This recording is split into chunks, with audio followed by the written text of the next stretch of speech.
الحمدللہ رب العالمین والصلاة والسلام علی سید المرسلین اما بعد فاعوذ باللہ من الشیطان الرجیم بسم اللہ الرحمن الرحیم درود پاک پڑھ لیجئے اللہم صلی علی سیدنا و مولانا محمد و بارک وسلم صلاة و سلام علیکہ یا سیدی یا رسول اللہ۔ نبی مکرم صلی اللہ علیہ وسلم کی عاجزی انکساری کے حوالے سے ہم جو ہے وہ سماعت کر رہے تھے۔ حضرت انس رضی اللہ تعالیٰ عنہ فرماتے ہیں کہ حضور علیہ السلام اپنے غلاموں کی دعوتوں کو بھی قبول فرما لیا کرتے تھے۔ جو کی روٹی پرانی چربی کی دعوت دی جاتی تو حضور علیہ السلام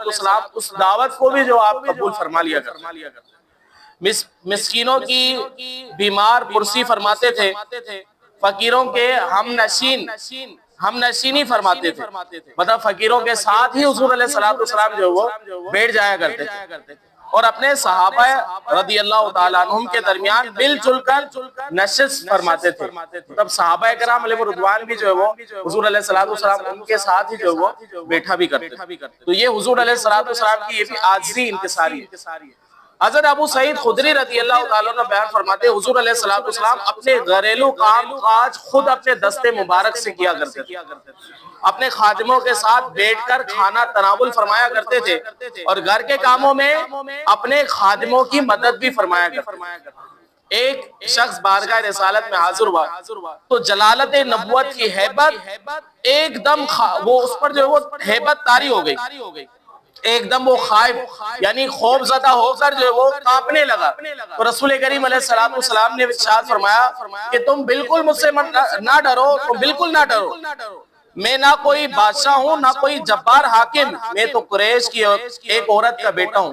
جو خشک گوشت کی بوٹیاں کھایا کرتی تھی۔ مطلب عاجزی انکساری کا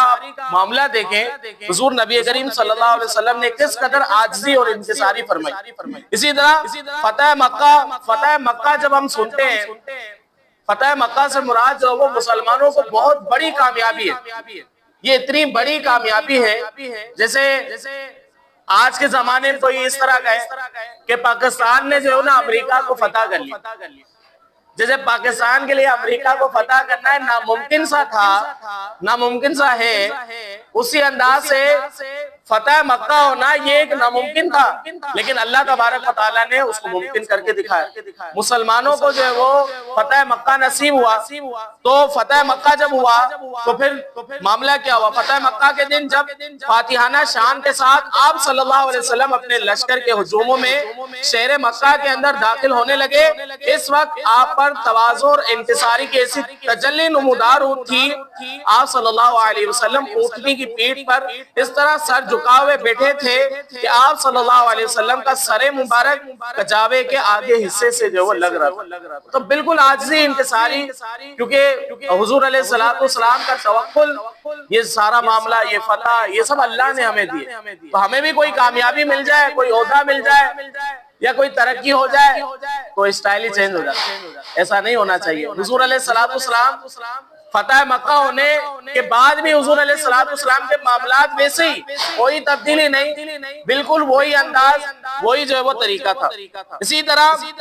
جب حجت الوداع میں آپ صلی اللہ علیہ وسلم کم و بیش 1,00,000 صحابہ اکرام علیہ رضوان کے ساتھ اپنی مقدس زندگی کا آخری حج جو ہے وہ آخری حج پر آپ تشریف لے گئے، تو آپ صلی اللہ علیہ وسلم کی اونٹنی پر ایک پرانا پلان تھا اور آپ صلی اللہ علیہ وسلم کے جسم انور پر ایک چادر تھی جس کی قیمت 4 درہم سے زیادہ نہ تھی، اور اسی اونٹنی کی پشت پر اور اسی لباس میں آپ صلی اللہ علیہ وسلم نے خداوند ذوالجلال کے نائب اور اکرم اور تاجدار دو عالم صلی اللہ علیہ وسلم ہونے کی حیثیت سے اپنا شہنشاہی خطاب بھی بیان فرمایا، جس کو تقریباً جو ہے وہ 1,00,000 صحابہ اکرام علیہ رضوان جو ہے وہ سن رہے تھے، حضور علیہ السلام نے جو خطبہ فرمایا۔ اسی طرح حضرت عبداللہ بن عامر رضی اللہ تعالیٰ عنہ بیان فرماتے کہ ایک مرتبہ نبی کریم صلی اللہ علیہ وسلم کی